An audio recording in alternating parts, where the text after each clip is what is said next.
महाराज जी, कबीर साहब जी कहते हैं, पोथी पढ़ पढ़ जग मुआ, पंडित भया ना कोई, ढाई आखर प्रेम के, पढ़े सो पंडित होई। महाराज जी, इसमें बाबा क्या कहना चाहते हैं? बाबा कह रहे हैं कि खूब शास्त्रों का ज्ञान है, लेकिन भगवान से प्रेम नहीं हुआ तो ज्ञान किस काम का। मान लो 18 पुराण कंठस्थ हैं, चारों वेद कंठस्थ हैं, और भगवान से प्रीति नहीं हुई या आत्म प्रेम जागृत नहीं हुआ, तत्वबोध नहीं हुआ, फायदा क्या हुआ? सब पढ़े है।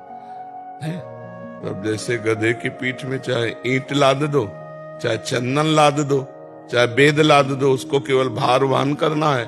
ऐसे बुद्धि में पुराणों को कंठस्थ कर लिया, लेकिन भगवान से प्रीति नहीं हुई तो बेकार। ढाई आखर प्रेम के, पढ़े सो पंडित हो। अर्थात जिसके हृदय में ढाई अक्षर प्रेम ये जागृत हो गया, वो सब कुछ प्राप्त कर लिया। गुरु जी, यहाँ पर प्रेम क्या इंसानों से भी तात्पर्य है कि सिर्फ ईश्वर से ही?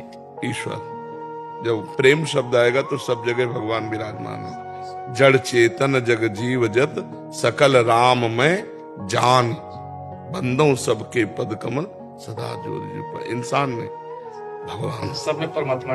हाँ, सब परमात्मा ही है, सब में परमात्मा विराजमान है। एक शब्द हल्का हो गया, लेकिन गरु शब्द इससे कि सब परमात्मा ही है। जैसे पंचभूतों का शरीर, इसमें आत्म तत्व भगवान स्वरूप विराज, तो पंचभूत कौन है? ये भी तो भगवान है, परमात्मा ही। हाँ, तो सब परमात्मा ही है। ऐसा जिसको ज्ञान हो गया है और सबको परमात्मा स्वरूप देखता है, वही असली विद्वान है। विद्या विनय संपन्ने ब्राह्मणे गविहस्तनी, स्वनीचय सुपाके चा पंडिता समदर्शिना। पंडित माने ज्ञानी, वही पंडित है जो सब में सम दर्शन करता है, एकमात्र भगवान का। कुत्ते में, हाथी में, चांडाल में, ब्राह्मण में, सब में वो एक ही परमात्मा को जो देखता है, वही उत्तम ज्ञानी।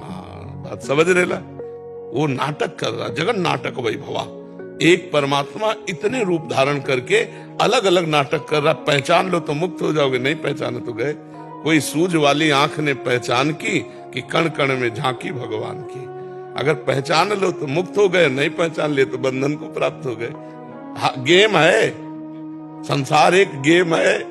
हाँ, खेल में अगर निपुणता पूर्वक पार कर जाओ तो जीवन मुक्त महापुरुष हो गए, नहीं फंस गए तो फिर आवागमन, फिर भटको। पुनरपि जननम पुनरपि मरणम पुनरपि जननी जठरे सैनम।